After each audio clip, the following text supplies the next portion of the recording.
இப்ப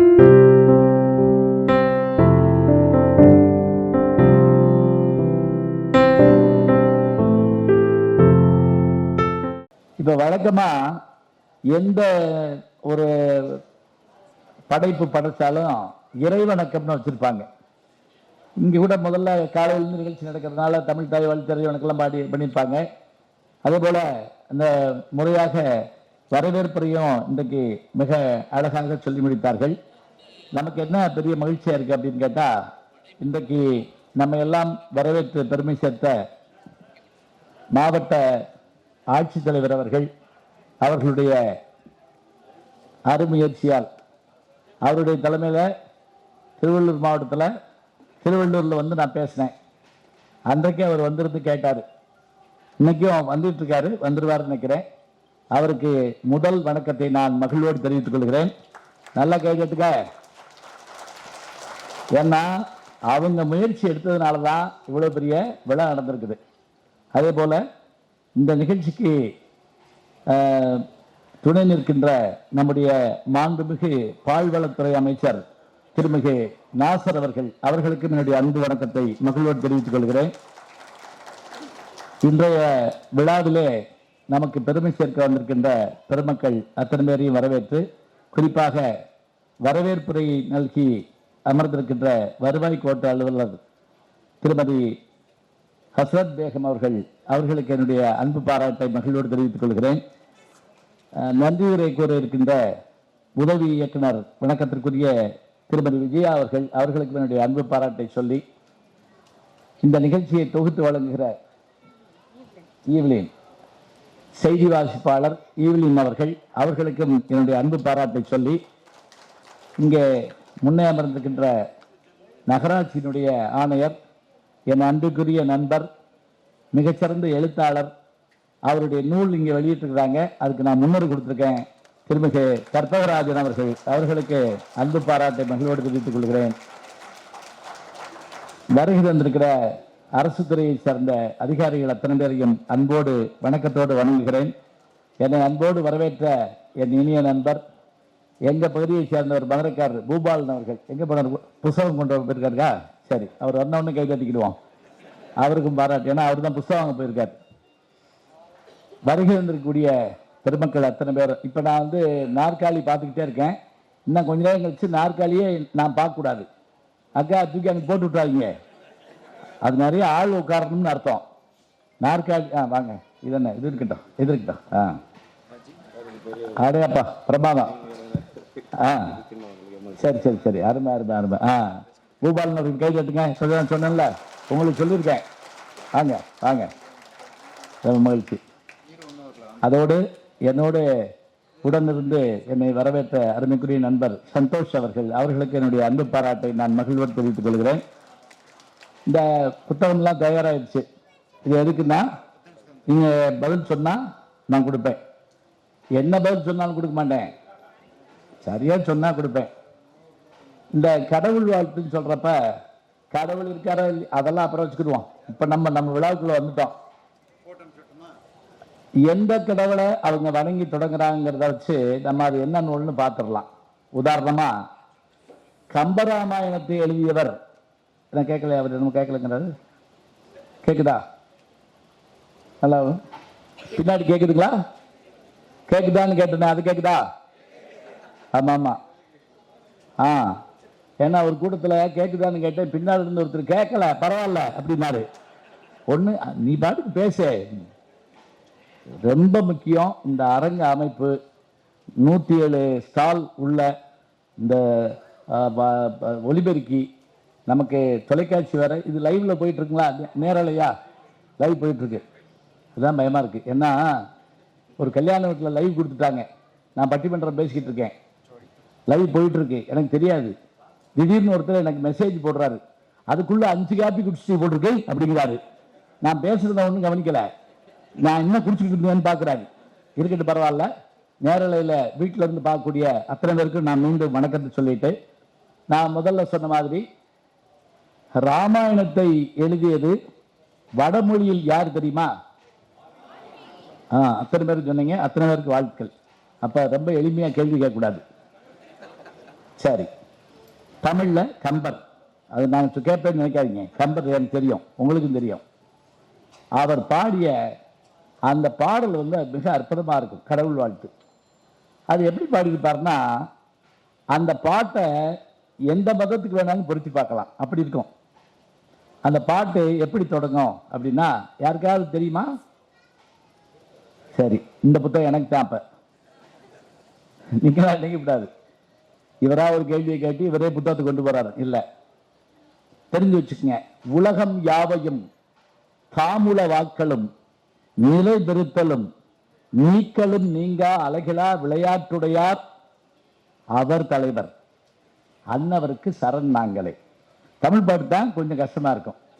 உலகம் யாவையும் தாம் உளவாக்களும், இந்த உலகத்தை படைச்சு காப்பாற்றி எல்லா செயல்பாடுகளும் செய்து கொண்டிருக்கக்கூடிய ஒரு மாபெரும் சக்தி அல்லாஹ் என்பார் சில பேர்கள், அரண் அரி என்பார் சில பேர்கள், இயேசு என்பார் சில பேர்கள்.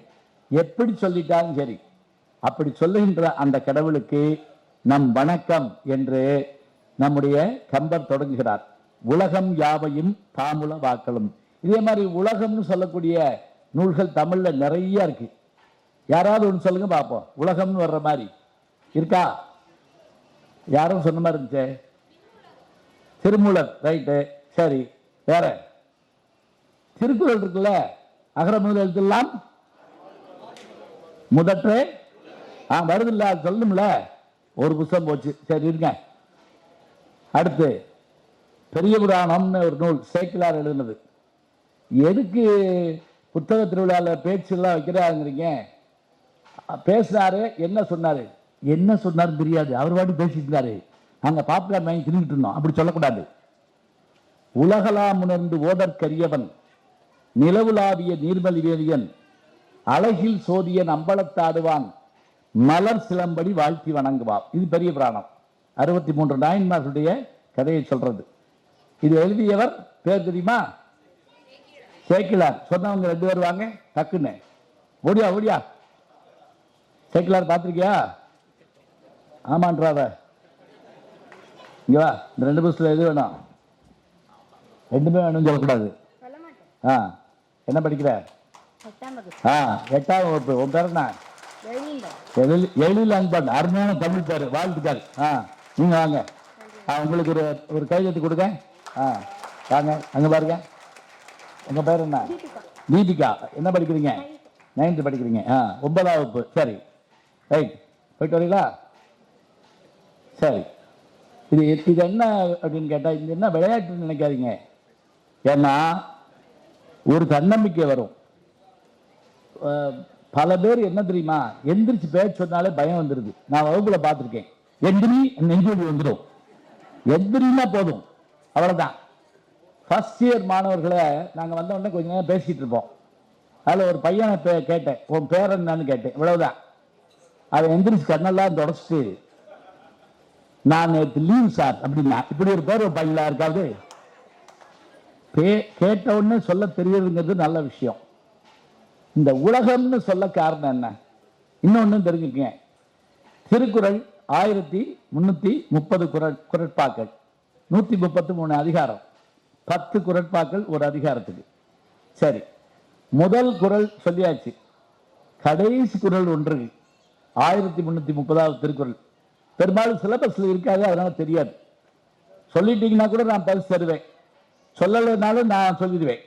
ஊடுதல் காமத்திற்கு இன்பம், அதற்கின்பம் கூடி முயங்க பெரின். ஞாபகம் வச்சுங்க. இது இன்னுல முடியுது, ஆள தொடங்குது. அகர முதல அகரத்துல அகரம் முதல நகர இருவாய். இதுதான் நம்முடைய எழுத்துக்களுடைய எண்ணிக்கை. A to Z இல்லையா? A to Z திருக்குறள்ல இருக்கு. அதனால இதை ஞாபகம் வச்சுக்கோங்க. இந்த திருக்குறள்ல சொல்லக்கூடிய உலகம்ங்கிற விஷயத்தை நீங்க தெரிஞ்சு வச்சுக்கிட்டீங்க. இப்ப மழைக்கு நான் சொல்ல வந்தப்ப, இப்ப சேக்கிலார் சிவபெருமானும் பாடுறாரு. என்ன பெரிய புராணம். ராமரை பத்தி பாடுறது தான் கம்பருடைய வேலை. மகாபாரதத்துக்கு அது எழுதினவர், வடமொழியில மகாபாரதத்தை எழுதினவர் யாரு? வியாசர். திருப்பி திருப்பி நீங்க புத்தகம் வாங்க போட்டிருக்க. நீ வா, இங்க நில்லு, சொல்லு ஒரு வாத்தியம்.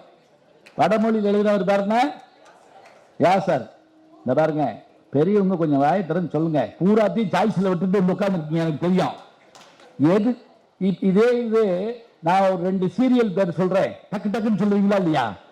சொல்லுங்க பார்ப்போம். அதுவும் தெரியனா இது வாப்பா அந்த வாங்கிக்கோ. வியாசர் சொன்னேல, சரி. தமிழ்ல அதே வியாச பாரதத்தை 4-5 பேர் எழுதாங்க. அந்த 4-5 பேர்ல நன்றி ரொம்ப நன்றி. பக்கத்தாளுக்கு சொல்லிக் கொடு. தமிழ்ல அந்த வியாசருடைய மகாபாரதத்தை தமிழ்ல எழுதினவர் பேர் என்ன? யார் சொன்னா? எங்க வேணாலும் வாங்க, 2 புத்தகம் வச்சிருக்கேன்ல. வில்லிபுத்தூரார். இப்படி ஒரு பேரை பாருங்க, நீங்க நினைக்கப்படாது. ஸ்ரீ வில்லிபுத்தூர் ஆண்டாள் பிறந்த ஊர். இந்த வில்லிபுத்தூர் வந்து சோழ நாட்டில் இருக்கு. அவருடைய உண்மையான பேர் நமக்கு தெரியல. வில்லிபுத்தூரில் வாழ்ந்ததால் அவருக்கு அந்த பேரு. வாங்க, உங்க பேர் என்ன? அருண்குமார். சொல்லுங்க. டாக்டர் அருண்குமார். டாக்டர் அருண்குமார், வாழ்த்துக்கள் வாழ்த்துக்கள். வாங்க, உங்க பேர் என்னமா? ரேமா. வில்லிபுத்தூரார். ரைட், சரி. எங்க அவரை தவிர வேற யாராவது தமிழ்ல உரைநடையில? சரி, ராஜாஜி அவங்களே சொல்லிட்டு போயிட்டாங்க, பரவாயில்ல. வேற யாராவது உங்களுக்கு ஞாபகம் இருக்கா? மகாபாரதத்தை பாடினவங்க யாராவது? சரி, நானே சொல்றேன். எப்பவுமே கேள்வி கேட்டா பயப்படக்கூடாது, நானே பதில் சொல்லிடுவேன். இதைத்தான் நான் வகுப்புல செஞ்சேன். நானே கேள்வி கேட்பேன். நான் எதுக்கு நமக்கு ஊர் பகை? தெரியாதுன்னு சொல்லுவானே, வெளியே வாடா நான் சொல்லுவானே, உள்ளே வாடா அப்படின்னு அவன் சொல்லுவானே. ஒரு அப்பா ஒரு பையனை கேட்டாராம், உங்க வகுப்புலேயே நல்லா படிக்கிறது யாரு? எங்க வாத்தியாரு அப்படின்னு இருக்கான். அவர் தானே 10 வருஷமா அதே சிலபஸ் படிச்சுக்கிட்டு இருக்காரு. சரி, தமிழ்ல பாரதம் பாடிய பெருந்தேவனார் ஒருத்தர். கேட்டு வச்சுக்கோங்க, இது பதிவாகுது இல்ல, பதிவாகிறப்ப கேட்டுட்டு தான் நல்லதுதான். அடுத்து இன்னொருத்தரும் இதே மாதிரி பாடுறாரு. உங்களுக்கு தெரிஞ்ச ஒருத்தர் பாடியிருக்கார். யாரு அப்படின்னு கேட்டா மகாகவி பாரதியார். சபாஸ். யார் சொன்னா? பாஞ்சாலி சபதம். வாங்கம்மா, அருமை அருமை. நீங்க தான் இப்ப வாங்கினதா? இதெல்லாம் ரொம்ப இருக்கு, இன்னுமே ஒரு புத்தகத்துக்கு மேல தரப்பட மாட்டாது. சரி, வாங்க வாங்க. பாஞ்சாலி சபதம் கேள்விப்பட்டிருக்கீங்களா? பாஞ்சாலி சபதம். வாங்க. அதை எங்க இருக்கப்ப அவர் பாண்டார் தெரியுங்களா? 1908 இருந்து 1918 வரைக்கும் பாண்டிச்சேரியில பாரதியார் இருந்தார். இந்தாங்கம்மா, பக்கத்தாளுக்கு சொல்லி புத்தகம் சொல்லுங்கம்மா. 10 வருஷம் பாண்டிச்சேரியில் இருந்தப்ப 30 இலக்கியங்களே எழுதினார். அதுல ஒண்ணு பாஞ்சாலி சபதம், இன்னொன்னு குயில் பாட்டு. யார் சொன்னா? வாங்க வாங்க ஓடியாங்க. இன்னொன்னு கண்ணன் பாட்டு. அருமை, பிரமாதம் சார். புத்தக திருவிழா நடத்துறதுல சந்தோஷம் சார், அருமை. ஏன்னா நம்ம வந்து நல்ல படிப்பாளிகளுக்கு இதை நடத்துறோம். உங்களுக்கு எழுதிட்டுங்க இப்ப சொல்றதுக்காக. ஏன்னா நம்ம வந்ததுக்கு என்ன தெரிஞ்சுக்கிட்டோம், என்ன கேட்டுக்கிட்டோம், இது வேணும். குயில் பாட்டு, கண்ணன் பாட்டு, பாஞ்சாலி சபதம், 30 இலக்கியங்களை, குறுங்காப்பியங்களை படித்தார். எங்க ஒரு சொன்னவருக்கான வராரா? கோச்சிட்டு போயிட்டார் அவருல. வாங்க நீங்க. இல்ல இல்ல, இங்க இவர் சொல்லிட்டு இங்க போயிட்டாங்க. வாங்க ஐயா, வாங்க வாங்க வாங்க.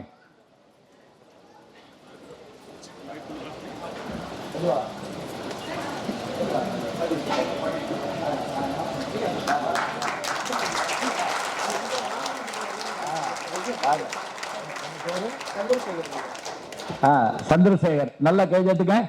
அவருக்கு 2 நிமிஷம் முடிச்சிடுவோம். இந்தாங்க.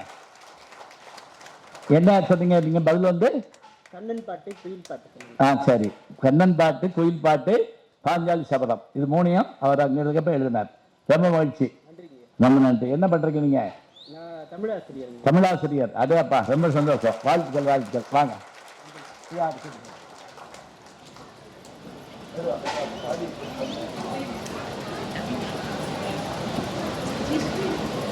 பார்த்தீங்களா எவ்வளவு பெருமையா இருக்குது. இது வேணும் நமக்கு. இதெல்லாம் நம்ம தெரிஞ்சு வச்சுக்கணும். பாஞ்சாலி சபதம், கண்ணன் பாட்டு, குயில் பாட்டு, இந்த 3. இந்த பாஞ்சாலி சபதம் என்னன்னு கேட்டா, பாரத கதையில ஒரு பகுதி மட்டும் எடுத்து வச்சுக்கிட்டார். எதுக்காக அதை பாடினார் தெரியுமா? ஆங்கிலேயர்கள் நம்மை ஆண்டார்கள். அரசர்கள் கவனிக்கல. அப்படிப்பட்ட நேரத்தில் பாரத தாய் பாஞ்சாலி மாதிரி நடு சபையில வச்சு எப்படி துயில் இருந்தாங்களோ அது மாதிரி அவமானப்படுத்தப்படுறா, பார்த்துட்டு இருக்கலாமா, பாஞ்சாலி சபதம் போடு, யுத்தம் பண்ணு, ஆங்கிலேயரை விரட்டு. இதுக்காகத்தான் அவர் என்ன பண்ணார்னா பாஞ்சாலி சபதம் பாடினார். அதுல வரக்கூடிய அருமையான வார்த்தை என்ன தெரியுங்களா? சூதாட்டத்துல எல்லாத்தையும் தோத்த உடனே பீமன் கோவப்பட்டு என்ன பண்ணா, அர்ஜுனனை பார்த்து எரிதழல் கொண்டு வா, நெருப்பு கதிரை வைத்திருந்தோட அண்ணன் கையை எரிச்சிடுவோம். அப்பதான் அர்ஜுனன் சொல்றான், இது ஞாபகம் வச்சுக்கோங்க, இத பல பேர் சொல்லுவாங்க, எதுல வருதுன்னு சொல்ல மாட்டாங்க. உதாரணமா இந்த பாட்டு, தர்மத்தின் வாழ்வு தன்னை, இதான் இது அர்ஜுனன் சொல்றான், தர்மத்தின் வாழ்வு தன்னை சூது கவும், தர்மம் மறுபடியும் வெல்லும் என்னும் இயற்கை மர்மத்தை நம்மாலே உலகம் கற்கும் வழிதேடி விதி இந்த செய்தான். இன்று கற்றுண்டோம், பொறுத்திருப்போம், காலம் மாறும், தர்மத்தை மென்மேலும் வெல்ல காண்போம், தனி உண்டு காண்டீபம் அதன் பேர் என்றார். இந்த பாட்டை கேட்கிறப்ப நமக்கு உற்சாகம் வரணும் தான் அவர் சொன்னது. இன்னொன்னு, இந்த கேள்விக்கு பதில் சொல்லிட்டா என் புத்தகம் நான் வண்டியில் வச்சிருக்கேன் கொடுப்பேன். அடிக்கடி நீங்க தேர்தல் எல்லாம் பேசுவாங்கல்ல, இப்படை தோற்கின் இப்படை தோற்கின் எப்படை வெல்லும். இது எந்த இலக்கியத்தில் வருது யாருக்கா தெரியுமா? தெரிஞ்சு வச்சுக்கோங்க. எல்லாரும் சொல்லுவாங்க இப்படை தோற்கின் எப்படை வெல்லும். சரி, ஒரு குழு கொடுக்கவா? தமிழ்தாய் வாழ்த்து. தமிழ்தாய் வாழ்த்து பாடினவர் யாரு? மனோன்மணியம் சுந்தரனார். அவர் எழுதிய மனோன்மணியம் அந்த காப்பியத்தில் அது செய்யுள் வடிவத்தில் இருக்கும். அது பொயட்ரி. அதுல கடைசியில ஜீவக எழுதி அவன் பேசுவான், இப்படை தோற்கின் எப்படை வெல்லும் அப்படி கேட்பான். இப்போ ஒரு புத்தகம் போச்சு, பரவாயில்ல, தெரிஞ்சு வச்சுக்கங்க. இப்ப இதெல்லாம் எதுக்கு சொல்றேன் அப்படின்னா, நமக்கு என்னென்ன தெரியுங்கிறது ஒரு பக்கம் தான். வாங்க வாங்க வாங்க, கை தட்டுங்க. ஈரோடு மகேஷ் வந்துட்டாரு, வாங்க மேல வந்துருங்க மகேஷ், வாங்க. இந்த விசில் அவருக்கு தானே? சரி சரி சரி, போதும் போதும். சரி, அதாவது என்னன்னா, புத்தகத்திலால விசில்லாம் அடிக்கக்கூடாது என்ன, அதை வச்சுக்கோங்க. நம்ம கை தட்டலாம், நம்ம செய்யக்கூடாது. கல்யாணத்துல போய் இப்படி விசில் அடிப்போமா சொல்லுங்க பார்ப்போம். அக்காவுக்கு தாலி கட்டுறாங்க, விசில் அடிச்சோம்னா எப்படி இருக்கும்? இன்னொன்னு வாங்க, ஒன்றும் பண்ணிட்டீங்க, வாங்க வாங்க. படி, இவ்வளவு சிறுகுறள் வந்துருச்சு, இனிமே நான் தான் கேள்வி கேட்கணும், அவ்வளவுதான். நம்முடைய நாகரிகம் என்னன்னு கேட்டீங்கன்னா, இப்படி கரங்கூப்பி வணங்குதல். நீ அங்கிட்டு நாங்கிட்டு, நான் பாட்டுக்கு இப்படி நினைக்கிறேன். கை நுழுக்கிறது கூட நம்ம வழக்கம் இல்லை. இதை கொரோனாவில் கடைபிடிச்சோம்ல, அப்படியே இருந்துக்கப்பா நான் கிட்ட இருக்கிறேன் அப்படின்னு சொன்னோம்ல. அது மட்டும் இல்லை, 3 வகையான வணக்கங்கள் இருக்கு நம்மகிட்ட. என்னென்ன? இப்படி நெஞ்சுக்கு நேரம் கும்பிட்டோம்னா நண்பர்களை கும்பிடுறோம்னு அர்த்தம். இப்படி நெத்திக்கு நேரம் கும்பிட்டோம்னா ஆசிரியரை கும்பிடுறோம்னு அர்த்தம். ஆண்டவனை கும்பிடுறப்ப சரணாகதி இப்படி கும்பிடணும். இப்படி கும்பிட்டா ஆண்டவனை கும்பிடுறோம்னு அர்த்தம். என்ன கஷ்டம்னா இது 3 இல்லை. இப்ப ஹாய், ஓ ஹாய், என்ன குதிரையா ஓட்டுறோம், ஓ ஹாய்ன்னு. வணக்கம் எவ்வளவு அழகா இருக்கு பாருங்க. வணக்கம் பலமுறை சொன்னேன் சபையினர் முன்னே. கண்ணாசுடைய பாட்டு ஒன்று கேட்டிருப்பீங்க. நடுவில் சினிமா பத்தியும் கேள்வி கேட்பேன், அதையும் நீங்க சொல்லிடலாம். சரியா? சரி. இப்ப நான் முதல்ல சொன்ன மாதிரி புகழ்பெற்ற வாக்கியங்கள்லாம் நமக்கு தெரியுது, ஆனா அது எங்க இருக்குன்னு நமக்கு தெரியாம போயிருது. அதான் முக்கியம். இன்னைக்கு எனக்கு கொடுத்திருக்கக்கூடிய தலைப்பு தமிழே அமுதே. இந்த வரியை நீங்க எங்க இருந்து எடுத்துருப்பேன்னு உங்களுக்கு தெரியுதா? தமிழுக்கும் பாரதிதாசன். யார் சொன்னா? புஸ்தகம் தீரப்போது. இதுதான். வாங்க வாங்க வாங்க, சபாஸ் சபாஸ்.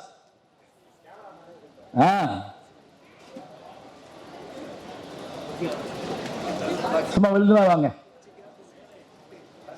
மெதுவா மெதுவா மெதுவா வாங்க. பாருங்க, இதை நமக்காக உலகம் பூரா ஒளிபரப்பிக்கிட்டு இருக்க கேமராமேன் பேருங்க சரவணன், மதுரை. ரொம்ப நன்றி, வாழ்த்துக்கள் வாழ்த்துக்கள். வாங்க. பார்த்தீங்களா, நம்ம நினைக்கிறோம் போட்டோ எடுக்க வந்தோமா, நம்ம வேலையை பார்த்தோமா, இன்னும் கூட சில பேர் இவர் பாட்டு பேசுவாரா, நடுவில் கேள்வியை கேட்டு புத்தகத்தை கொடுக்க டயத்தை வேஸ்ட் பண்ணி நீ எப்போ போய் நம்ம வீட்டுக்கு போய் அப்படி நினைக்காதீங்க. இதெல்லாம் கிடைக்காது. இன்னொன்னு, இந்த மாதிரி சபை எங்களுக்கு கிடைக்காது. அதை விடுமா யோசிச்சு பாருங்க. எவ்வளவு நாளாச்சு இப்படி பார்த்து கூட்டத்தை பார்த்து. அதுவும் ஆன்லைன் மீட்டிங்லாம் நடந்தப்ப நாங்கள் பட்ட பாட்டு இருக்கே அம்மா, அது பெரிய கஷ்டம். இருக்கட்டும். அப்ப நல்ல கேள்விகளும் நல்ல பதில்களும் சொல்லணும். தமிழுக்கும் அமுதென்று பேர். இன்ப தமிழெங்கள் தமிழெங்கள் உயிருக்கு நேர். தமிழ் அத்தகைய பெருமை மிகுந்தது. அமிழ்தம் அப்படிங்கிறாங்க. யாராவது சாப்பிட்டுருக்கமா, யாராவது பார்த்துருக்கமா இந்த கடையில் அமிழ்தம் கிடைக்கும் அப்படின்னு போட்டுருக்காங்களா? இல்ல. அது ஒரு நம்பிக்கை. அதை சாப்பிட்டா என்ன வராது? மூப்பு வராது, பிணி வராது, இன்னும் சொல்றதா இருந்தா சாவு கூட வராதுங்கிறாங்க. இது 3 வராதுன்னு ஒரு நம்பிக்கை. அது எப்படி எடுத்தாங்கன்னு ஒரு புராண கதை உண்டு. இந்த புராண கதையில என்ன அப்படின்னா, திருப்பார்கடல் அப்படின்னு சொல்லுவோம். இந்த புராணங்களை எல்லாம் நம்பலாமா வேணாமாங்கிறத ஒரு கேள்வி கேட்கிறோம். இப்படி கூட வச்சுக்கங்க, பூமியை ஒரு அரக்கை சுருட்டிட்டு போயிட்டான், பூமியை கொண்டு போயிட்டான். திருப்பார்கடல நின்று கிடைஞ்சாங்க. இதெல்லாம் கேள்விப்படுறோம். ஒரு பையன் எந்திரிச்சு கேட்கிறான், பூமியை தூக்கிட்டு போனான்ல, பூமி எங்க இருந்து தூக்கிட்டு போனா, பூமியில இருந்து தூக்கிட்டு போனானா அப்படின்னு ஒரு கேள்வி கேட்கலாம். அந்த காலத்துல தெரியாம இருந்துக்கலாங்க. இந்த காலத்துல உங்களுக்கு தெரியும். பூமி கேலக்சியில இருக்கு, ஞாபகம் வச்சுக்கோங்க. சூரிய குடும்பத்துக்குள்ள இருக்கு. அதை அந்த பக்கத்துல இருந்து நகட்டலாம், இந்த பக்கத்துல இருந்து நகட்டலாம். இப்ப நம்ம முன்னோர்கள் அவர்கள் அறிவியல் வளராத காலத்திலே இதை கற்பனை பண்ணி வச்சிருக்காங்க. அந்த பூமியை மீட்டெடுத்த அவதாரங்களில் ஒன்றுதான் வராக அவதாரம். பார்க்கணும் இல்லையா? பூமியை அப்படி கொண்டு வந்து காப்பாற்றி கொடுத்தார பிடிக்கிறோம். மச்சாவதாரம் இதே மாதிரி. மீனாமை கோலனடு நரசிங்கமாகி நிலம் விறகால் அளந்த குரலா. யார்? வில்லிபுத்தூரார் பாடுறாரு 10 அவதாரத்தை. சரி, இப்ப திருப்பார்கடல கடைஞ்ச விஷயத்தை சொல்றேன் பாருங்க. அது வந்துருச்சா? அல்லவேளை என் புத்தகம் கேட்காம போச்சு. வந்து இருக்கட்டும். எல்லா உயிரும் நம்ம உயிர் தானங்க. எத்துணையும் பேதமுறாது எவ்வுயிரும் தம்முயிர் போல் எண்ணி ஒத்துரிமை உடையவராய் உவக்கின்றார் யாவர் அவர்களுடன் சித்த சத்துருவாகி எம்பெருமான் இடம் புரியும் நடம் புரியும் இடமென நான் தெளிந்தேன் அப்படின்னு வள்ளல் பெருமான் பாடுறார். இது எவ்வளவு அருமையா இருக்கு பாருங்க. சரி, இந்த திருப்பார்கடல்ல அமிழ்தம் இருக்குங்கிறாங்க. இது எப்படி எடுக்கிறது? அமிழ்தம் இருக்குன்னு சொன்னா, வீட்டில் அந்த காலத்துல தயிர் கிடைவாங்க. ஞாபகம் இருக்கா உங்களுக்கு? தயிர் தெரியுமா? கேள்விப்பட்டிருக்கீங்களா? அதுக்கு என்ன சொல்லணும் இங்கிலீஷ்ல? சரி, அதை கிடைவாங்க. எப்படி கிடைவாங்க? ஒரு பானை, நடுவில் மத்து, இப்படி கிடைவாங்க. கிராமங்கள்ல தூண்ல கயிறு வச்சு இப்படி கிடைவாங்க. ஆண்டாளுடைய பாட்டில் அது வரும். இருக்கட்டும். இப்படி கிடையிறப்ப என்ன செஞ்சாங்க? கற்பனை பண்றா பாருங்க. இன்னைக்கு பாகுபலி, அவதார் இந்த படம்லாம் சொல்றீங்கல்ல, நம்மால் இதெல்லாம் தூக்கி சாப்பிட்டாங்க அந்த காலத்துல. எப்படி தெரியுமா? மந்தாரகிரி என்கின்ற மலையை மத்தாக வைத்து வாசுகிங்கிற பாம்பு, அந்த பாம்பு அவ்வளவு பெரிய பாம்பு இருந்துச்சுன்னு சொன்னா நம்ப மாட்டாங்க. அனகோண்டான்னு ஒரு படம் எடுத்தா அதை போய் 50 ரூபா டிக்கெட்டா 800 ரூபா எடுத்து பார்த்துட்டு வர்றோம். அந்த அனகோண்டா இருக்கு இன்னைக்கு. இந்த அனகோண்டா பாம்பை கயரா வச்சு தேவர்கள் ஒரு பக்கமோ அசுரர்கள் ஒரு பக்கமோ கடைஞ்சாங்க. உள்ள இருந்து அமிழ்த வரும் நினைச்சா என்ன வந்துச்சு? விஷம் வந்துச்சு. போப்பால் விஷவாயு மாதிரி உள்ள இருந்து விஷம் வந்துச்சு. எல்லாரும் போட்டு ஓடி போயிட்டாங்க. ஓடாதே ஓடாதேன்னு கட்டிட்டு பல பேர் ஓடிட்டாங்க. இப்ப அந்த விஷத்தை எடுத்து உலகத்தை காப்பாத்தின பெருமை சிவபெருமானுக்கு உண்டுன்னு சொல்றோம். அதனாலதான் இப்படி எடுத்து அவர் வச்ச உடனே அவர் அதை சாப்பிட்டாருன்னா உலகம் அழிஞ்சு போகும் சொல்லி பக்கத்தில் இருந்த பார்வதி, மீனாட்சி, உமையம்மை அவருடைய இப்படி தொண்டையில் அப்படி கை வச்சாங்களாம். அந்த விஷம் அமிழ்தமாக மாறிற்று. அந்த அமிழ்தம் வந்தது, அதை பிரிச்சு கொடுக்கல, சண்டையில் வந்தது, இதெல்லாம் பார்க்கிறோம்.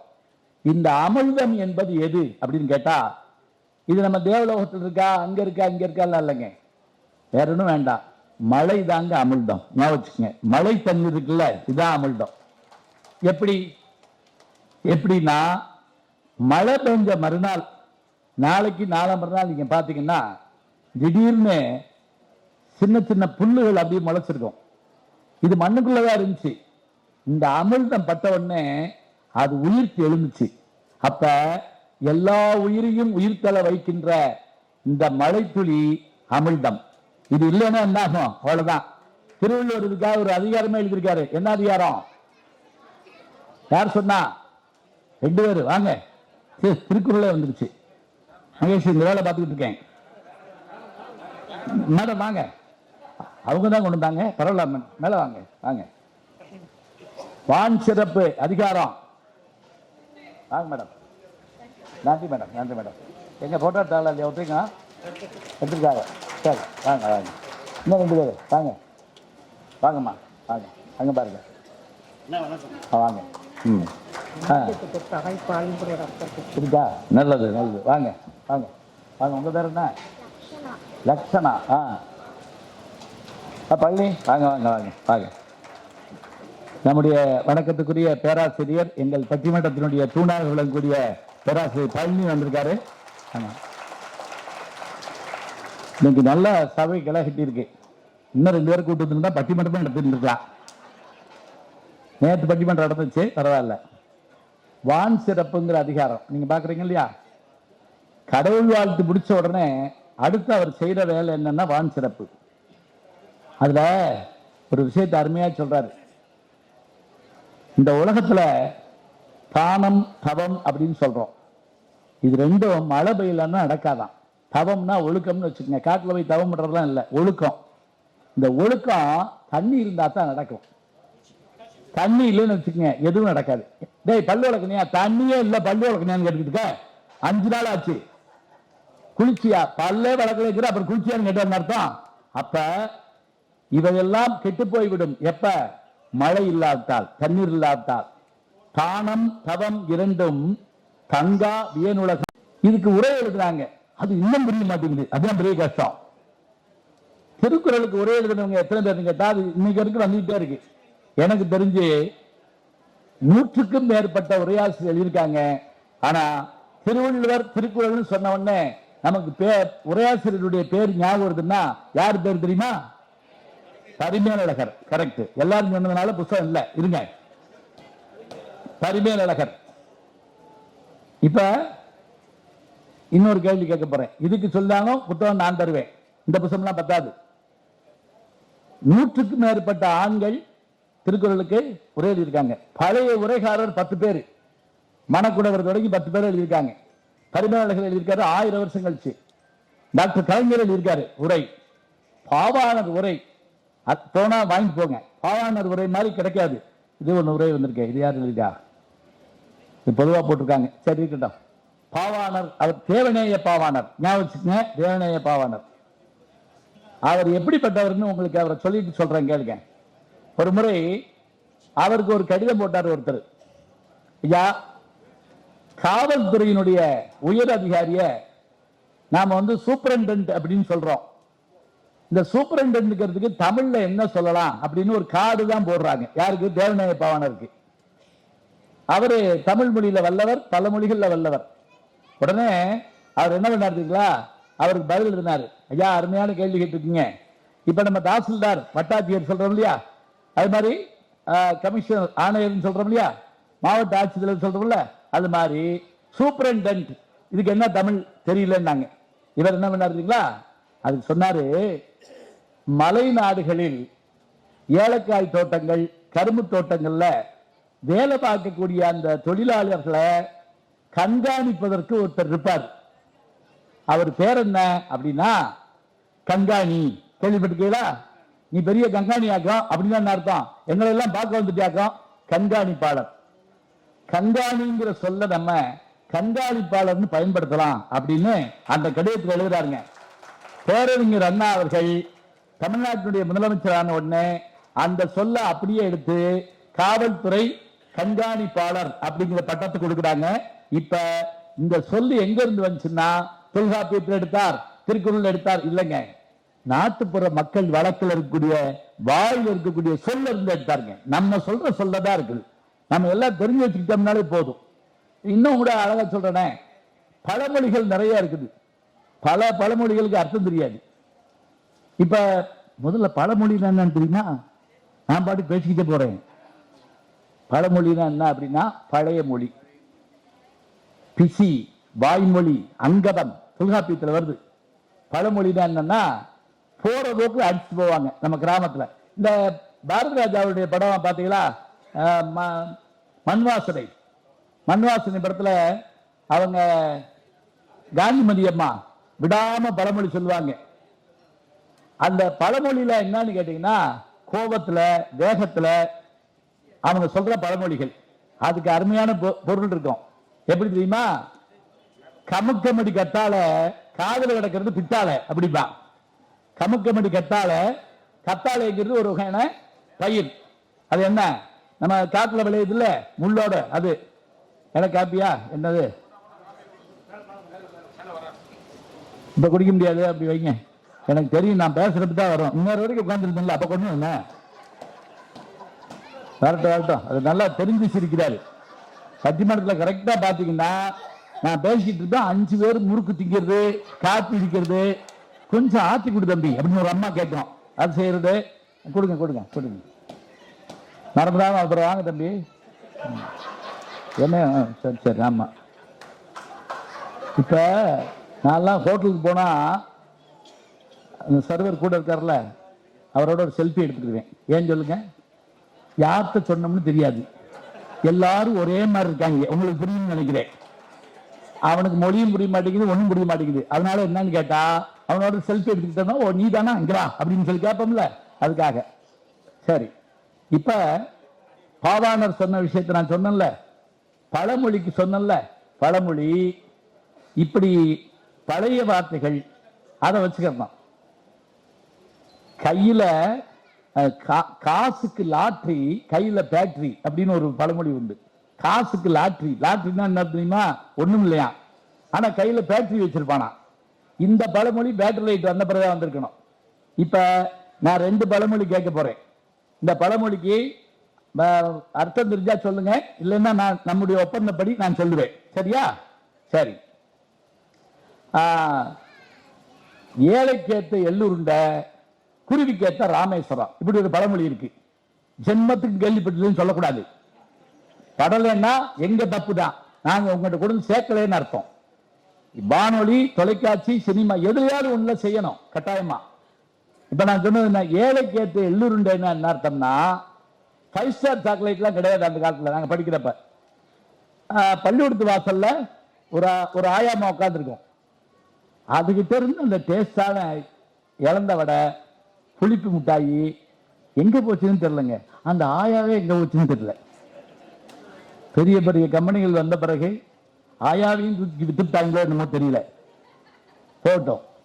இப்ப எள்ளு இருந்தேன்னா என்னன்னா, எள்ளு இருக்கு இல்லையா, நீங்க ஞாபகம் வச்சுங்க, சிறுதானியங்களுடைய அமைப்பு எப்படின்னு கேட்டா, அந்தந்த அமைப்புக்கு ஏற்றபடியாக நம்முடைய உடலில் உள்ள அங்கங்களே அது காப்பாற்றும். ஞாபகம் வச்சுக்கோங்க. இப்ப உதாரணமா எள்ளு, எள்ளு பொடியா சாப்பிடலாம், வெள்ளத்தோட கலந்து சாப்பிடலாம், இல்ல சாப்பிடலாம். அந்த எள்ளு எப்படின்னா, நம்முடைய கிட்னி என்ன மாடலோ அது மாதிரி இருக்குமா, அது சாப்பிடலாங்கிறாங்க.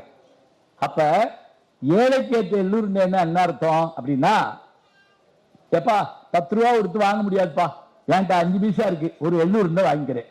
ஏழை, என் வசதிக்கு ஏற்ற பலகாரம் எள்ளு உருண்டைதான், ஏழைக்கு ஏற்ற எள்ளு உருண்டை. இதுக்கு அடுத்து ஒன்று சொன்னேன், குருவிக்கு ஏற்ற ராமேஸ்வரம். இதுக்கு என்ன மாதிரி அர்த்தம் தெரியுதா? இப்படி சொல்லிட்டு சொல்றேன். இந்த குழந்தை இல்லைன்னா ராமேஸ்வரத்துக்கு போய் சொல்லுவாங்க, அது பழைய காலத்து வழக்கம். அது மாதிரி ஒருத்தன் சொல்லியிருக்காங்க, ராமேஸ்வரத்துக்கு போ, அவன் முடியாதுட்டான். இல்ல ராமேஸ்வரத்துக்கு போ, குழந்தை இல்லைங்கிற ராமேஸ்வரத்துக்கு போ, முடியாது. ஏன்டா, எனக்கு சொந்த ஊரே ராமேஸ்வரம் தாயா, அவன் எங்க போவான், அவன் சொந்த ஊர் ராமேஸ்வரம் தான். அப்ப குருவிக்கு ஏற்ற ராமேஸ்வரம்னா, ராமேஸ்வரத்துக்கு குருவி எதுக்கு போச்சு, குழந்தை இல்லைன்னு போச்சா? இல்லைங்க, பழமொழியை தப்பா பயன்படுத்துறோம். குறிவைத்தால் தப்பாது ராமசரம். ஞாபகம் வச்சுக்கங்க, குறிவைத்தால் தப்பாது ராமசரம். ராமனுடைய கேரக்டர் சொல்றதா இருந்தா 3 சொல்லுவோம். என்ன? ஓர் இல், ஓர் வில், ஓர் சொல். அப்படிதான் அர்த்தம். ஓர் இல்னா ஒரு மனைவி, ஓர் சொல்லுனா சொன்ன வார்த்தை மீற மாட்டான். ஓர் வில், அவன்கிட்ட ஒரு அம்பு போட்டா திருப்பி எடுக்க வேண்டியதில்லை, ஃபர்ஸ்ட் அட்டெம்ப்ட் முடிஞ்சு போச்சு, அவ்வளவுதான். ஃபெயில் ஆக மாட்டோம்னு சொல்லுவோம்ல, அது மாதிரி. அப்ப அந்த ராமனுடைய அம்பு குறிவைத்தால் தப்பாது, குறிவைத்தால் தப்பாது ராமசரம் அப்படிங்கிற அந்த அருமையான வார்த்தை நம்ம ஆளுங்க சொல்லி சொல்லி சொல்லி குருவி கேட்டா ராமேஸ்வரம் ஆக்கி விட்டான். குறிவைத்தால் தப்பாது ராமசரம், இதுதான் அதனுடைய வார்த்தை. சரியா? எங்க ஆசிரியர் நான் கேட்டேன், இந்த நம்ம ஊர்ல ஏதாவது முந்தி செஞ்சான்னா முந்திரி கொட்டைப்போம். முந்திரி கொட்டைனாலே நீங்க பாத்தீங்கன்னா தெரியுங்களா, அது பழத்துக்குள்ள இருந்து அந்த விதை வெளியே வந்துடும். அதான் முந்திரி கொட்டை. கொஞ்சம் முந்திட்டு வந்துட்டான்னு சொல்லுவோம்.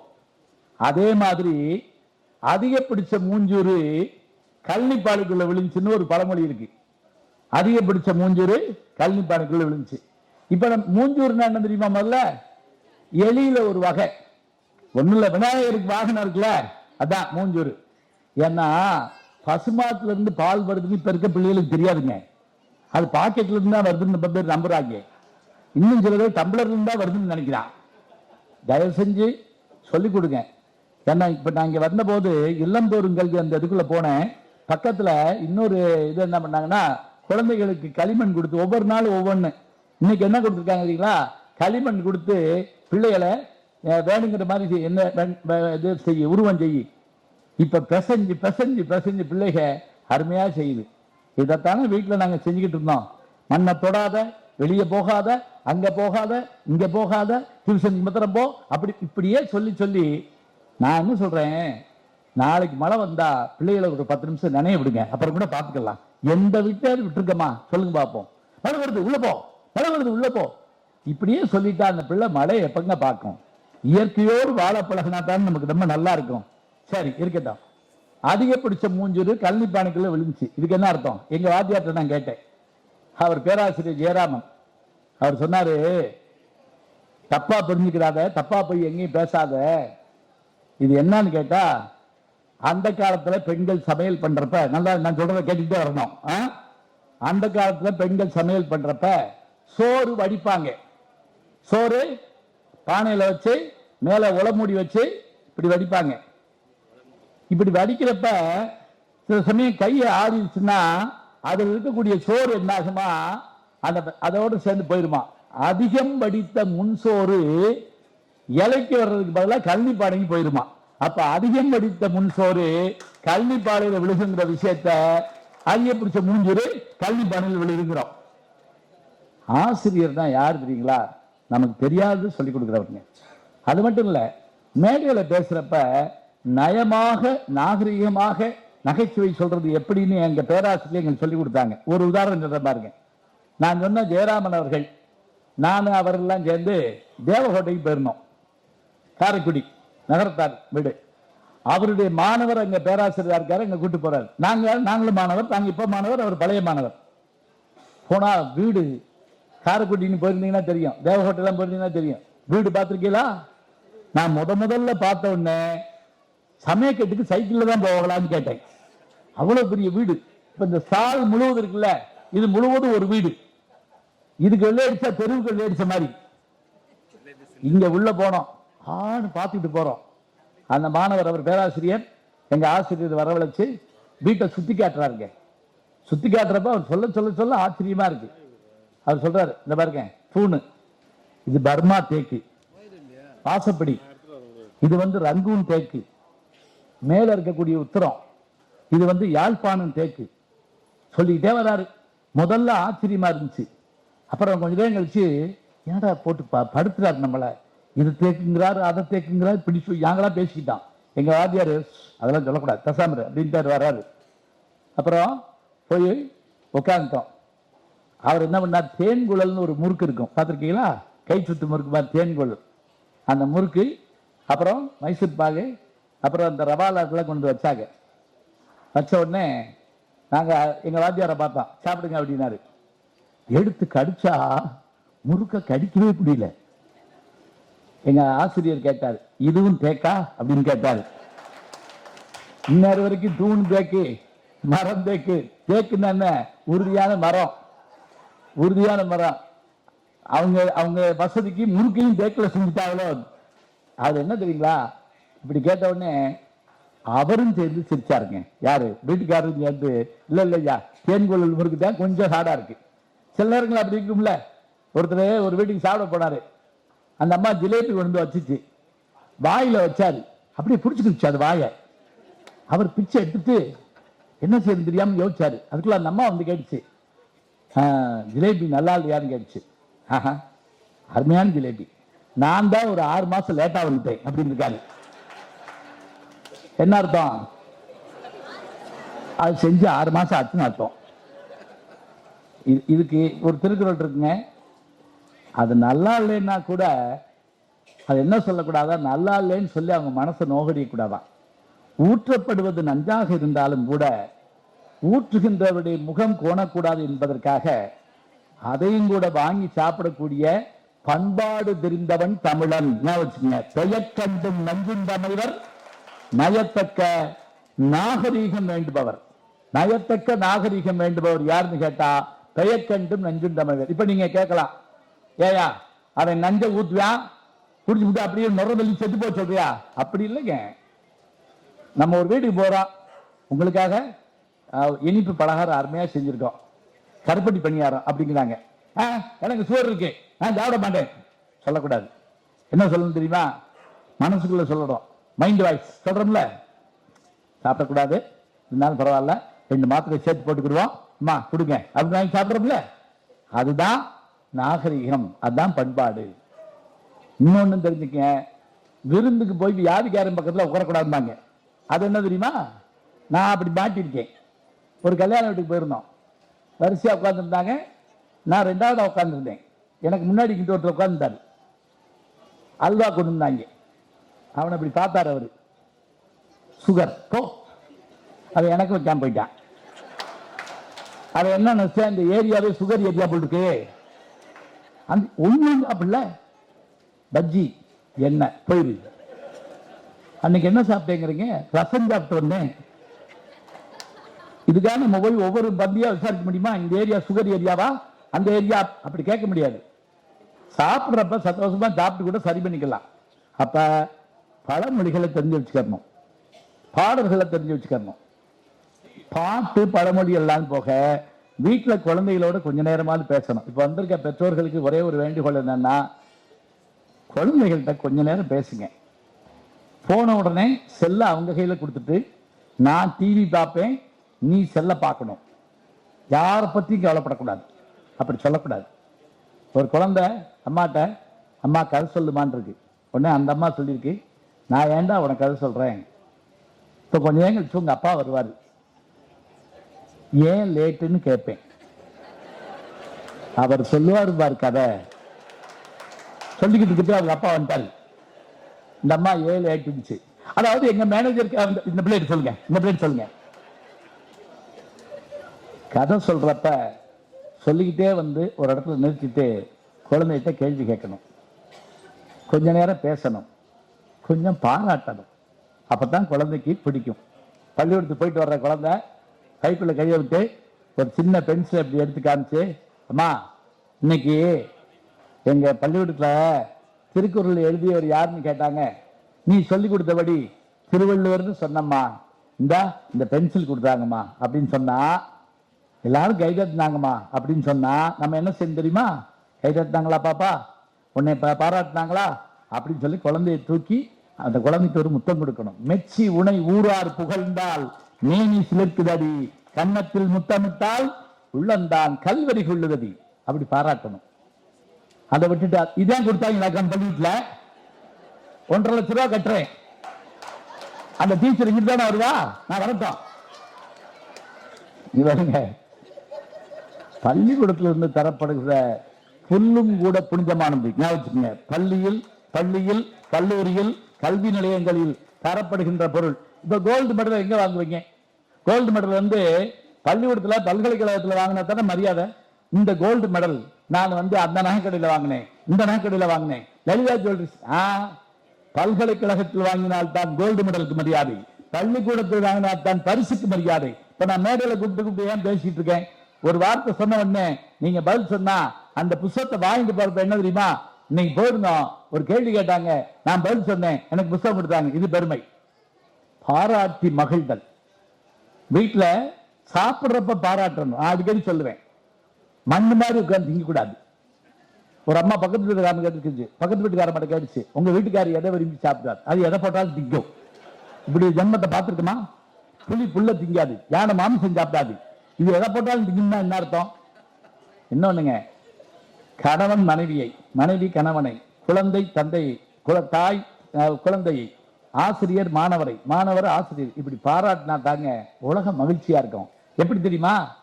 நான் சொல்லல, இந்த பாட்டை நான் சொல்றேன், யாருன்னு சொல்லிட்டீங்கன்னாலும் புத்தகம் தருவேன். உயிரினங்கள் ஒன்றை ஒன்று வாழ்த்திடும் போது அதன் உள்ளிருந்து வாழ்த்துவது உணதருள் அன்றோ முருகா. சொல்ல சொல்ல யார் சொன்னா? கந்தன் கருணை. வாங்க, சொல்ல சொல்ல இனிக்குதா? வாங்க வந்து வாங்கி போயிருங்க, புத்தகம் வித்து போயிடும். வேற படம் சொன்னாங்களா? கண்ணாசன். ரைட், வாங்க, பரவாயில்ல. கண்ணாசன் படம் பேர் தான் கந்தன் கருணை. பாடுறது இவங்க பாடுவாங்க, சாவித்ரி சுசிலா குரல்ல பாடுவாங்க. கண்ணாசன் பாட்டு, உயிரினங்கள் ஒன்றை ஒன்று வாழ்த்திடும் போது அதன் உள்ளிருந்து வாழ்த்துவது உணதருள் அன்றோ முருகா சொல்றாங்கன்னா பாராட்டணும். இந்தாங்கம்மா, வாங்க. நன்றி நன்றி நன்றி. கண்ணாசனுடைய பாட்டு அப்ப பாராட்டணும். இப்ப இந்த கூட்டத்தில் எனக்கு என்ன மகிழ்ச்சி தெரியுங்களா? போன வாரம் இது வெறும் கிரவுண்டா தான் இருந்திருக்கும். இந்த வெறும் கிரவுண்ட இப்படி மாத்தி, எப்படி தேவலோக சிற்பியாகிய மயன் என்பவன் அந்த இந்திரபிரஸ்தம் என்கின்ற அந்த நகரை உருவாக்கி காட்டினானோ பாண்டவர்களுக்காக. எங்க சொல்லுங்க பாப்போம். இந்திரபிரஸ்துக்கு இன்னைக்கு பேர் என்ன? டெல்லி. நல்லா சொல்லிட்டீங்க, அப்ப கிடையாது. சரி, நான் இப்படி கேட்டுக்கணும், டில்லிக்கு இன்னொரு பேர் என்ன அப்படி கேட்டுக்கணும். கேள்வியை உல்டாவாக்கி இருந்துக்கணும். சரி, பரவாயில்ல, இந்திரபிரஸ்தம். அப்ப அந்த மயன் மாதிரி இந்த பாருங்க எவ்வளவு அழகு. இப்ப நீங்க உள்ள போய் புத்தகம் வாங்கணும், இந்த புத்தகத்தை வாங்கிட்டு படிக்கணும், படிக்க சொல்லி கேட்கணும். படிக்கிறதுனால என்ன லாபம்? ஒரு கேள்வி கேட்கலாம். இந்த ஒரு நிமிஷம், நான் எவ்வளவு நேரம் பேசணும், அவர் எவ்வளவு நேரம் பேசணும், நான் முடிக்கலாமா? நான் 8 மணிக்கு முடிச்சிடவா? உங்களுக்கு வேலை இருக்கா மகேஷ்? இல்லை இல்லை இல்லை, சரி சரி. எப்பவுமே ஒரு ஞாபகம் வச்சுங்க, பேச்சாளர்கள் செய்ய வேண்டிய வேலை எவ்வளவு நேரம் பேசணும்னு கேட்டுறணும். ஏன்னா நான் ஒரு சின்ன கிராமத்துக்கு போயிருந்தப்ப அந்த ஊர் பஞ்சாயத்து போர்டு பிரசிடென்ட்டை எவ்வளவு நேரம் பேசணும்னு கேட்டேன். அவர் ஒடியாந்து என் கையை பிடிச்சி கண் கலக்கிட்டாரு. இப்படிலாம் கேட்காதீங்கயா, இது உங்க ஊரியா, எவ்வளவு நேரம் வேணாலும் நீங்க பேசுங்க, நாங்க போயிடுவோம்யா அப்படின்னாரு. இப்ப கேமரா திருப்பி இருக்கணும், நீங்க பேசாம உட்காந்துக்கிட்டு இருக்கீங்க. எவ்வளவு நல்லா கை கட்டினாங்க. அங்க இருக்கா? இப்ப கை கட்டுங்க பாப்போம். பிரமாதம். அங்க ஒரு கேமரா போட்டுருக்கீங்களா? அப்படி சூப்பர். நம்மளை அறியாம கைதட்டணுங்க, அதான் அதனுடைய சிறப்பு. சிரிப்பும் கைதட்டலும் வந்தா தான் கேட்க மகிழ்ச்சியா இருக்கும். இன்னொன்னு சொல்றேனே, ரசனையாளர்கள்ட்ட பேசுற மாதிரி ஒரு இன்பம் எதுவும் கிடையாது. சில பேர் நான் பார்த்திருக்கேன், சும்மா நம்மளை பார்த்து முறைச்சு பார்த்துட்டே உட்காந்துட்டே இருப்பாங்க. ஜோக் சொன்னேன் ஒரு ஆள்கிட்ட, அப்புறம் அப்படின்னாரு. அப்புறம் நான் என்ன அழாவது அற்புத விளக்கலையா சொல்றேன், இது ஜோக்கியா? ஐயோ, முதல்ல சொல்ல வேண்டிய தம்பி. முதல் நாவல் தமிழ்ல யார் சொல்லுவா? பேரு பிரதாப சரித்திரம். சின்ன பிள்ளை சொல்லுது. இந்தா புதுசா ரெடி, வாங்க. பிரதாப சரித்திரம் சொன்னாலும் வந்து வாங்கிக்கோங்க, அடுத்த வேலை இருக்கு. அதே அம்மா தான். சரி இருங்கம்மா, கொஞ்சம் தரேன், வாங்கிக்கோங்க. பிரதாப சரித்திரம் எழுதினவர் பேரு யார்? முன்சி தேவநாயகம் பிள்ளை. யாரு சொன்னா? யாரு? அங்க இருக்கீங்களா? முன்சி தேவநாயகம் பிள்ளை. சரி வாங்க, 2 பேரும் வாங்கி போயிருங்க, ஒரு வேலையை முடிச்சு விடுவோம். நீங்க தான் வாங்கினீங்களா? அந்த புத்தகம் கொடுக்குமா? இந்த அம்மா ஒரு முடிவோடு தான் வந்திருக்கு இன்னைக்கு. இல்ல இங்க பாருங்க, யாராவது நம்மகிட்ட கேட்டா நம்ம சொல்லணுங்க, தமிழ்ல முதல் நாவல் எங்க சிலபஸ்ல இல்ல அப்படின்னு சொல்லுவோமா? இப்ப வச்சுக்கங்க, டாக்டர்கிட்ட போறோம், அவர் என்ன நோயா இருந்தாலும் பாக்குறாரு, இல்லாட்டி ஒரு யோசனை சொல்றாருல, நீங்க அந்த டாக்டரை பாருங்க, அப்படித்தானே சொல்லுவாங்க. இப்படி நான் போய் இந்த வளவையில் வலிக்குது, இதை நான் சாய்ஸ்ல விட்டேன் அப்படின்னு சொல்லுவாரா? எங்க சிலபஸ்ல கிடையாது சொல்லுவாரா? நான் திருக்குறள் என்ன இது வேணுமா நீங்களா? நீ பூராஜி கூட கொண்டு போங்க. வாங்கம்மா, ரைட்டு. இந்த அம்மா ஒரு முடிவோட தான் வந்திருக்கு. சாக்கு ஏதாவது கொண்டு இருக்கலாமா? இதுனா அழைப்புகள் மாதிரி இருக்கா, அதை எடுத்து கொடுத்து விட்டு போறேன்.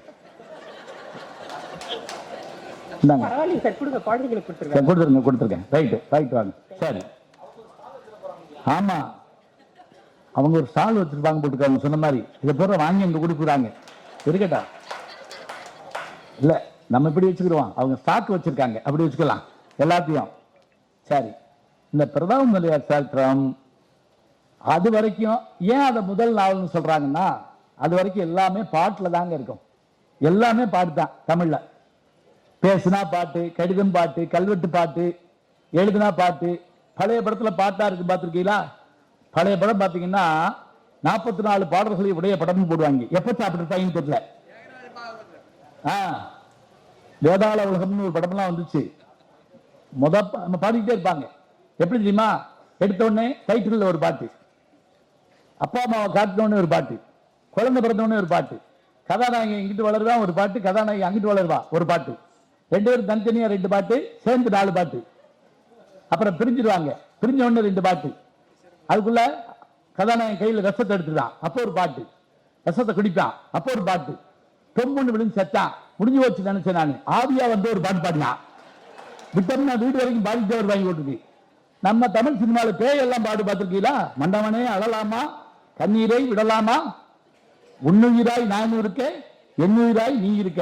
என்ன படம்? கற்பகம். சொன்னது சரியா? கற்பகம். சரி, ரைட்டு. எழுதினவர் யாரு? வாலி. பேர் சொல்லிட்டாரு. வாங்கியா புஸ்தகம் போங்க. வாங்கியா கல்வியை பார்க்கலாம் எல்லாரும். எது வேணாலும் எடுத்துக்கீங்க. என்னங்க எடுத்துக்கீங்களா? சரியா, வாழ்த்துக்கள்யா. ஏன் வாலின்னு சொல்றேன் தெரியுங்களா? இந்த இடத்துல அதுக்கு முன்னாடி சாரதான்னு ஒரு படம் எடுத்தார் KS கோபாலகிருஷ்ணன், பெரிய டைரக்டர். அப்படி பாடின அவரு, இருங்க ஐயா உட்காந்துங்க, கொஞ்சம் இருங்க, இது முடிச்சிடுறேன், என்ன வேலை இருக்கு. என்னையை சேர்த்து வைக்காதீங்க, இங்க இருக்கேன். அவர் எங்கேயும் போக மாட்டாரு, என்னை ஏற்றி விட்டு தான் போவாரு. சாரதான்னு ஒரு படம் எடுத்தாரு. அந்த படம் நல்லா ஓடிச்சு. SSR விஜயகுமாரி. அப்ப கண்ணாசன் மேடையில் சொன்னாரா, இந்த படத்தினுடைய பாடல்கள் மிகச் சிறப்பாக இருந்தன, இந்த படத்தினுடைய வெற்றிக்கு நானும் காரணம். உடனே KS கோபாலகிருஷ்ணன் கொஞ்சம் யோசனையா இருந்துச்சான். நம்ம படம் எடுக்கிறோம், டைரக்ட் பண்றோம், அவசரம் எழுதுறோம், அவர் பாட்டில் ஓடுதுன்ட்டாரு. அடுத்த படத்துல கண்ணாசன் கிடையாது, கண்ணாசன் இல்லாமலே ஜெயிப்பேன் அப்படி சொல்லி எடுத்த படம் தான் கற்பகம். அந்த கற்பகத்துல முழு பாட்டு எழுதினவர் யாருன்னு கேட்டா வாலி. அதுல ஒரு பாட்டு தான் இப்ப நம்ம சொன்ன பாட்டு, இந்த பேய் பாட்டுன்னு சொல்றது இல்லையா? அதுல இன்னொரு பாட்டுல அருமையா இருக்குங்க. அத்தை மடி மத்தையடி ஆடி விளையாடம்மா இருக்கு. சரி, இதெல்லாம் இருக்கட்டும். இந்த முதல் நாவல் சொல்றப்ப எல்லாம் பாட்டா இருக்குன்னு சொன்னல, இந்த பாட்டு எப்ப மாறுச்சுன்னு கேட்டா, உரைநடை என்ற ஒன்றை கொண்டு வந்த பிறகு அந்த பாட்டு வடிவத்திலிருந்து கொஞ்சம் எளிமையா உரைநடைக்கு வந்தோம். இந்த உரைநடையை தமிழுக்கு தந்த பெருமகனா யாரு தெரியுமா?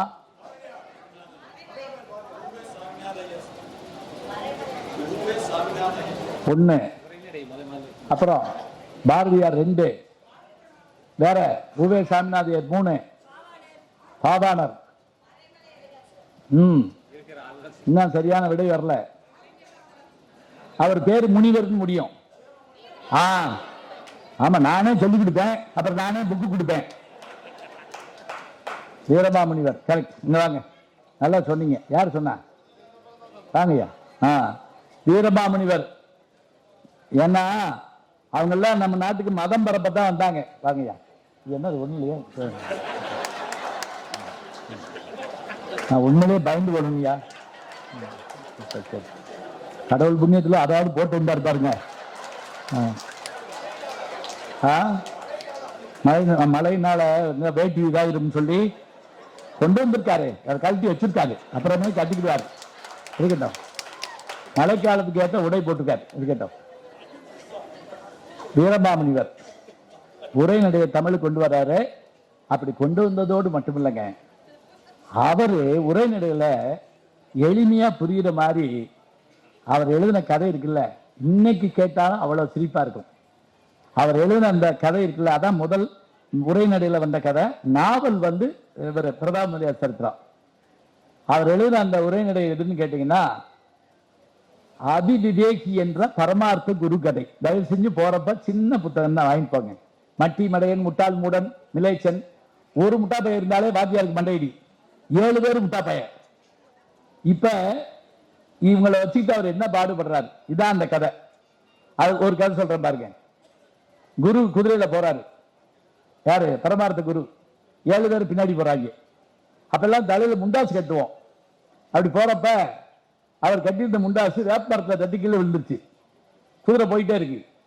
அவர் கொஞ்சம் தூரம் போன உடனே கேட்டாரு, சீடன் கிட்ட, தலையில கட்டுறது முண்டாசு எங்க அப்படின்னாரு. ஒருத்தன் கேட்டார், நீளமா இருக்குமே அதானே? ஆமா. தலையில கட்டுவீங்களே அதானே? ஆமா. தட்டுல செஞ்சிருக்குமே அதானே? ஆமாடா. எங்கடா? 3 மைலுக்கு அங்கிட்டு கிடக்குது அப்படின்னாங்க. ஏன்டா எடுக்கல? நீங்க எடுக்க சொன்னீங்களா? சரி, இனிமே எதுக்கு விழுந்தாலும் எடு. கொஞ்ச நேரம் கழிச்சு குதிரை சாணம் போடுச்சு. ஒருத்தர் வேட்டியை கழித்து அள்ளிட்டு வந்துட்டான். அவர் பார்த்துட்டு, இது ஏன்டா கொண்டு வந்தாரு? இது எடுக்க வேணாம்னு சொன்னீங்களா? அப்ப என்ன செய்யறது? எது விழுந்தா எடுக்கலாம், எது விழுந்தா எடுக்க கூடாது. உடனே அவர் பட்டியல் கொடுத்தாரு. இது விழுந்தா எடு, இது விழுந்தா எடுக்காத, இது விழுந்தா எடுக்காத, இது விழுந்தா எடு. எல்லாத்தையும் குறிச்சுக்கிட்டாங்க. குதிரை அப்படியே மலை மேல போயிருக்கு. தடுமாறி குதிரை வந்து குரு விழுந்து அவர் மேல குதிரை விழுந்து தூக்கு தூக்குன்னு கத்துறாரு. லிஸ்ட்ல பாக்குறாங்க, அவர் பேர் இல்ல. எடுக்க வேண்டிய பொருள் இல்ல, போயிட்டாங்க. நல்லா ஞாபகம். சரியான ஆசிரியரும் சரியான மாணவரும் கிடைக்காவிட்டால் பெரிய தவளையை பிடித்த பாம்பு விழுங்கவும் முடியாமல் விட்டுவிடவும் முடியாமல் விடிய விடிய கட்டி 2 செத்து போகும் என்று விவேகானந்தர் சொன்னதை போல நல்ல குரு கிடைக்கவில்லை என்றால் இந்த நிலை நமக்கு ஏற்படும். அவர் தான் உரைநடையை நமக்கு கொண்டு வந்தார். எழுத்து சீர்திருத்தம் அவர் தான் கொண்டு வந்தார். நிறைய சொல்லிக்கிட்டே போலாம். இப்ப அந்த பிரதான சரித்திரத்தை சொல்லி முடிச்சிடறேன். இன்னைக்கு என்னமோ நம்ம ஜோக் சொல்றோம்னு சொல்றோம். அதுல கதாநாயகி ஞானாம்பாள் மிகப்பெரிய அறிவாளி. முதல் புத்தகமே பாருங்க, பெண்களுக்கான புத்தகம். கதாநாயகன் பிரதாப முதலியார். கொஞ்சம் மக்கு, கொஞ்சம் இல்ல, சுத்தமா மக்கு. அவன் போய் கதாநாயகி அத்தை மக அவட்ட போய் ஒரு கேள்வி கேட்டான். தமிழ்ல உயிரெழுத்து எத்தனை அப்படிமா? அவ கரெக்டா சொல்லுவான், 12 அப்படிம்பா. தலையில அடிச்சுக்கிட்டான். 50ன்னு சொன்னதுக்கே அந்த தமிழ் வாத்தியானை போட்டு அடிச்சான். நீ 12ன்னு சொல்ற, உன்னைய கொல்ல போறான். இப்படி தாங்க ஆரம்பிக்கும். ஜோக்கு மேல ஜோக்கு வந்துகிட்டே இருக்கும். அப்படியே பாருங்க. பரமார்த்த குருகதை நகைச்சுவை. முதல் நாவல் நகைச்சுவை. பாரதியினுடைய சின்னச்சங்கரன் கதை நகைச்சுவை. நம்ம பாரதியார வீரம் உணர்வு எல்லாம் சொல்றோம்ல, சின்னச்சங்கரன் கதையை படிச்சு பாருங்க. அது மாதிரி நகைச்சுவை வேற எதுவும் கிடையாது. அப்படி இருக்கும். அப்ப நல்ல விஷயங்களை படிக்கிறது நமக்கு ரொம்ப நல்லது. படிக்கிறதோடு மட்டும் இல்ல, கேட்டதை அப்படி ஞாபகம் வச்சுக்கிறது ரொம்ப முக்கியம். இப்ப நீங்க கேட்பீங்க, அதெல்லாம் எதுக்குங்க அப்படின்னா அது சரியா வந்துருது. இப்படிதான் கூகுள் இருக்கு, இப்படின்னா சாட் ஜிபிடி இருக்கு, எப்படின்னா பிராட் இருக்கு, எல்லாம் இருக்கு. எல்லாம் இருக்குங்க. என்னைய பேச கூப்பிடுறீங்க, நான் மனப்பாடம் பண்ணியோ உள்வாங்கியோ வச்சிருந்தா தான் பேச்சு நல்லா இருக்கும். அப்பதானே அது சுவையா இருக்கும். கம்பராமாயணம் பேச கூப்பிடுறீங்க, நான் கம்பராமாயணம் புஸ்தகம் 6 காண்டத்தை தூக்கிட்டு இருந்து வச்சு பாலகாண்டம், அயோத்தியகாண்டம், ஆரண்யகாண்டம், கிஷ்கிந்த காண்டம், சுந்தரகாண்டம், யுத்தகாண்டம் 6 வச்சுக்கிட்டு ராமன் இந்த வர்றேன், சீதை இந்த வர்றேன், நீங்க என்ன சொல்லுவீங்க? இந்த வர்றோம் அப்படின்னு போயிருவீங்க. பாட்டை நான் உள்வாங்கி சொல்லணும், கேட்ட உடனே ஞாபகத்தில் இருக்கணும். படிப்பு என்பது அதுதாங்க. சொத்து கூட எங்க அப்பா சொல்வாரு, தமிழாசிரியர், டேய் எப்ப பாட்டு சொன்னாலும் முழுசா சொல்றா. ஏன்னா பாதி பாதியா சொன்னேன்னு வச்சுக்கோ, பணக்காரனுக்கு சொத்து இருக்கிற இடம் மறந்து போற மாதிரி உடனே பாட்டு மறந்து போகும்டா. பணக்காரனுக்கு சொத்து இருக்கிற இடம் மறந்து போகுமா? சில பேர் கொடைக்கானல வீடு வாங்கி போட்டுப்பாங்க, குற்றாலத்தில் எஸ்டேட் வாங்கி போட்டுப்பாங்க, மறந்து போகுமா? முழு பாட்டு சொல்லணுமா? அப்ப நான் சொல்லிட்டு வந்த விஷயங்கள் எல்லாம் ஒரு பகுதி தான் சொன்னேன். கடற்கரையில காத்து வாங்க சில பேர் வருவாங்க, கடலை பருப்பு வாங்க சில பேர் வருவாங்க, சுண்டல் வாங்க சில பேர் வருவாங்க, படகுல ஏறி போக சில பேர் வருவாங்க, சில பேர் மீன் பிடிக்க வருவாங்க, சில பேர் மட்டுமே முத்தெடுக்க வருவார்கள். அப்படி முத்தெடுக்க வந்தவர்களாக நான் உங்களை கருதுகிறேன். நீங்க சுண்டல் வாங்கவோ காத்து வாங்கவோ சாதாரணமா சிப்பி பறக்கவோ அல்ல, முத்தெடுக்க வந்திருக்கீங்க. அது எதுக்காக சொல்றேன்னா, உள்வாங்கின உடனே இந்த காதுல இங்க சாப்பிட்ட உணவு இங்க போனா 3 மணி நேரம், ஆனா இங்க கேட்ட செய்தி இங்கேயோ போனா சாகுற வரைக்கும் மறக்கப்படாது. ஞாபகம் வச்சுக்கோங்க. சரி, ஒரு போட்டியோட முடிச்சிடறேன். என்ன அப்படின்னா, இங்க பாடின்னு ஒரு இடம் இருக்கு, அங்க ஒரு சிவன் கோயில் இருக்கு. சூப்பர். திருவழிதாயம். யார் சொன்னா? வாங்க சபாஸ். திருவழிதாயம். அதுக்கு என்ன சிறப்புன்னு யார் சொன்னீங்கன்னாலும் கொடுப்பீங்களா? வாங்க. அதுக்கு என்ன சிறப்பு? குருஸ்தலம்லாம் இப்ப நம்ம இப்படி ஏற்றி விட்டோம். குருஸ்தலம், புதன் ஸ்தலம், அதெல்லாம் சித்தர்கள் வந்து போவாங்க. ராமர் பூஜை பண்ணாடா இன்னும் இருக்கு, சொல்றேன் இருக்கேன். வாங்கம்மா, வாங்க வாங்க. திருவழிதாயம் ஞாபகம் வச்சுக்கங்க. இப்ப நான் சொன்ன பிறகு போய் பார்த்து வரணும். இந்தாங்க, ரொம்ப நன்றி. அந்த கோயிலுடைய கர்ப்ப கிரகம் வட்ட வடிவில் அமைந்திருக்கும். ஞாபகம்.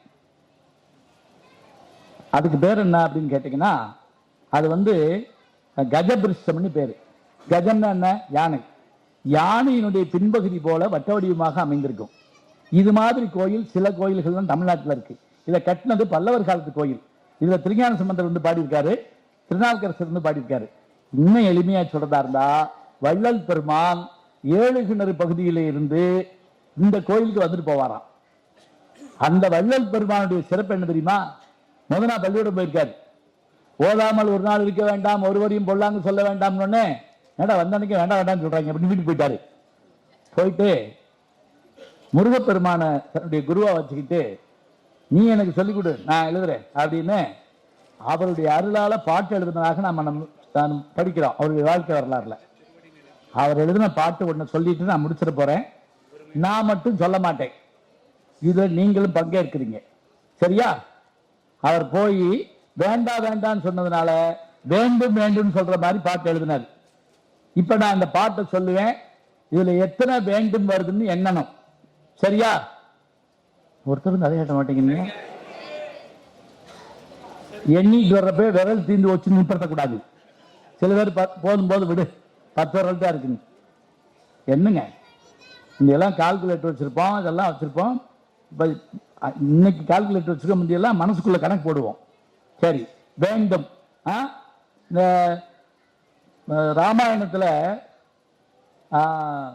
கால் வண்ணம் அங்கு கண்டேன், கை வண்ணம் இங்கு கண்டேன்கிறார் விஸ்வாமித்திரர். கால் பட்ட உடனே அந்த கல்லு பெண்ணாச்சு, அகலிகை. கை பட்ட உடனே அந்த வில்லு முறிஞ்சது. கால் வண்ணம் அங்கு கண்டேன், கை வண்ணம் இங்கு கண்டேன், 2 வண்ணம் வந்துருச்சா? இதே மாதிரி அத்திக்காய், காய் காய், ஆலங்காய், வெண்ணிலை, நிறைய காய் வரும். பின்னாடி கூட வைரமுத்து ஒரு பாட்டில் எழுதினார், சத்தம் இல்லாத தனிமை கேட்டேன், யுத்தம் இல்லாத உலகம் கேட்டேன். எத்தனையோ கேட்டேன் கேட்டேன் வருது இல்லையா? நிறைய வருது. இப்ப நான் சொல்ல போற பாட்டுல வேண்டும்ங்கிற சொல்லி எத்தனை வருதுன்னு எண்ணிட்டீங்கன்னா போதும், வீட்டுக்கு போயிடலாம். வீட்டுக்கு போலாம் இல்ல, அவர் பேசணும், நான் வீட்டுக்கு போயிடலாம், அது சொன்னேன். என்றீங்களா? ரெடியா? சரி, எனக்கு ரொம்ப மகிழ்ச்சியா இருக்கு. மகேஷ், நான் வந்தப்ப ஒரு நாற்காலியா இருந்துச்சு, மனோதைரியத்தோட பேசினேன். நீங்க தெரிஞ்சதா வந்துருக்கீங்க. எப்படி ஐயா பேசி கூட்டி வச்சுருவாரு ஆளை, நம்ம மெதுவா போனோம்னா நமக்கு ஒன்றும் பிரச்சனை இல்லை அப்படின்னு. இவ்வளவு பெரிய கூட்டத்தை கொடுத்துட்டு போறேன், ஞாபகம் வச்சுக்கோங்க. ஆமா, திருப்பி கேட்பேன் வந்து. இருக்கட்டும், வேண்டும்ங்கிறது என்றதுக்கு தயாரா இருக்கேன். ஒருமையுடன் திருமலர் நிற்கின்ற உத்தமிர்தம் உறவு வேண்டும். உள்ளொன்று வைத்து உறவு என்று பேசுவார், உறவு களவாக வேண்டும். பெருமை பெரும் எனது புகழ் பேச வேண்டும். பொய்மை பேசாதிருக்க வேண்டும். பெருநெறி பிடித்து ஒழுக வேண்டும். மதமானதை பிடியாதிருக்க வேண்டும். மறுவு பெண்ணாசை மறக்க வேண்டும். உன்னை மறவாதிருக்க வேண்டும். மதி வேண்டும், என்கிறது நிதி வேண்டும். நோயற்ற வாழ்வு நான் வாழ வேண்டும். தர்மமிகு சென்னையில் கந்தகோட்டத்தில் ஒரு தலமோங்கு சென்ற வேளே தன்முக தெய்வமணி, உண்முக செய்வமணி, சண்முக தெய்வமணியே. எத்தனை வேண்டும்? உலகத்தில் இப்படி ஆன்சர் இருக்குமா? இங்க 12, அங்க 13, அந்த ஸ்பீக்கர்ல 14. இருங்க இருங்க இருங்க, இல்ல 14 இருங்க. நான் என்ன சொல்றேன், இந்த பாட்டு வேணாம், வேற பாட்டு, வேற. இந்த பாட்டுல என்னன்னு கேட்டா உண்டு. உண்டுங்கிறது என்னங்க? வேகமாத்தான் சொல்லுவேன், இல்லாட்டி எனக்கு மறந்து போகும். அதே வேகத்துல என்னணும், சரியா? உண்டுங்கிற வார்த்தை எத்தனை வரை வருதுன்னு சொல்லு என்றுங்க. நீருண்டு, பொழிகின்ற கார் உண்டு, விளைகின்ற நிலம் உண்டு, பலனும் உண்டு, நீதி உண்டு, துதி உண்டு, மதி உண்டு, கரி கொண்ட நிலையுண்டு, நெறி உண்டு, ஊருண்டு, பேருண்டு, அணியுண்டு, பணி உண்டு, உடையுண்டு, கொடையும் உண்டு, உண்டுண்டு மகளவே உணவுண்டு, சார்ந்தம் ஒரு உளமுண்டு, வளமும் உண்டு, தேருண்டு, பரியுண்டு, கரியுண்டு, மற்றுமுள்ள செல்வங்கள் யாவும் உண்டு, தேனுண்ட வண்டு கடம் பண்ணின் என்பது தியானம் உண்டாகிய அரசே, தார்ந்த சென்னையில் கண்ட கொடுத்தவள் தலைமோங்கு சென்ற வேளை, தன்முக தெய்வமணி, உன்முக செய்வமணி, சண்முக தெய்வமணி என்று சொல்லி எல்லா வகையான உண்டு உங்களுக்கு உண்டு என்று சொல்லி விடைபெறுகிறேன். நன்றி, வணக்கம். எண்ணி பாத்துங்க.